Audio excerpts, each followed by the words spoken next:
ऊतक या टिश्यू क्या होते हैं और बहुकोशिक जीवों में ऊतकों का क्या महत्व है। तो हम जानते हैं कि जो बहुकोशिक जीव होते हैं तो शरीर के अंदर क्या होता है कि जो एक निश्चित कार्य होता है एक निश्चित स्थान पर, वो कोशिकाओं के एक खास तरह के समूह द्वारा संपन्न किया जाता है। वो कोशिकाओं का जो विशिष्ट समूह है उसे हम कहते हैं ऊतक। मतलब शरीर के अंदर क्या है, एक निश्चित कार्य निश्चित स्थान पर कोशिकाओं के एक विशिष्ट समूह द्वारा संपन्न किया जाता है और कोशिकाओं का यह समूह क्या कहलाता है, ऊतक कहलाता है।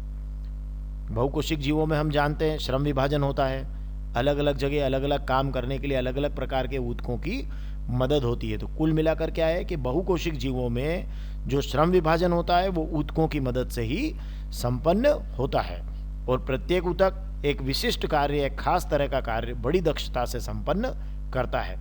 जैसे रक्त है, तरल संयोजी ऊतक है, पेशी ऊतक है जो गति करने में सहायक है।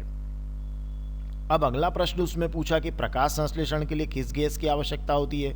तो हम जानते हैं कि प्रकाश संश्लेषण के लिए क्या होती है, हरे पौधे जो है वो कार्बन डाइऑक्साइड CO2 का उपयोग करते हैं। पौधों में वाष्पोत्सर्जन के कार्यों का उल्लेख कीजिए।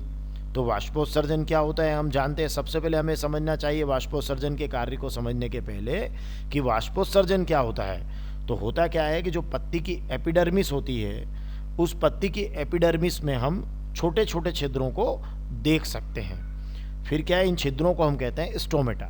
तो पौधों के पत्तियों के स्टोमेटा के द्वारा वाष्प के रूप में जल के निकलने की जो क्रिया है वो वाष्पोत्सर्जन कहलाती है।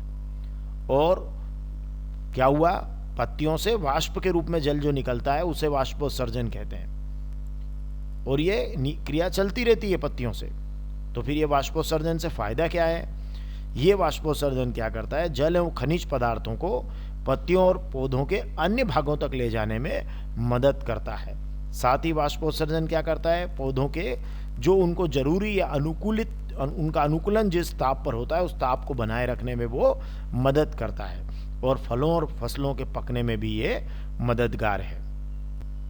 अगले प्रश्न पर आते हैं। सरल ऊतकों के कितने प्रकार होते हैं? 3 प्रकार होते हैं। ऊतक को हमने बहुत विस्तार से हमारे चैनल पर आप देख लीजिएगा, इस चैप्टर को बहुत विस्तार से हमने समझाया हुआ है। तो जो ऊतक हैं वो 3 प्रकार के होते हैं, सरल ऊतक, मृदु ऊतक, जो स्थूल ऊतक और दृढ़ ऊतक। तो सरल ऊतकों के 3 प्रकार, मृदु, स्थूल और दृढ़। फिर अगला हमारा प्रश्न बनेगा कि प्ररोह का शीर्षस्थ विभज्योतक कहाँ पाया जाता है। तो देखिए बहुत महत्वपूर्ण बात यह है कि ये होता है जड़ों और तनों की वृद्धि वाले भाग में। मतलब कौन से भाग में, वो किनारे वाले भाग जहाँ से जड़ और तने की वृद्धि होती है वहाँ ये पाया जाता है टॉप पर, और ये इनकी लंबाई में क्या करता है, वृद्धि करता है। तो कहाँ पाया जाता है, जड़ों और तनों की वृद्धि वाले भाग में। फिर आपने नारियल का रेशा देखा होगा, वो तो किस तरह का ऊतक होगा, वो मतलब किस प्रकार का ऊतक है, वो है स्क्लेरेन्काइमा। मतलब कौन सा ऊतक है, इस ऊतक की कोशिकाएं जो है वो मृत होती है। हमने नारियल के रेशे को देखा है, मृत कोशिकाओं का बना हुआ जो उसका ऊतक होता है और उसको हम कहते हैं स्क्लेरेन्काइमा।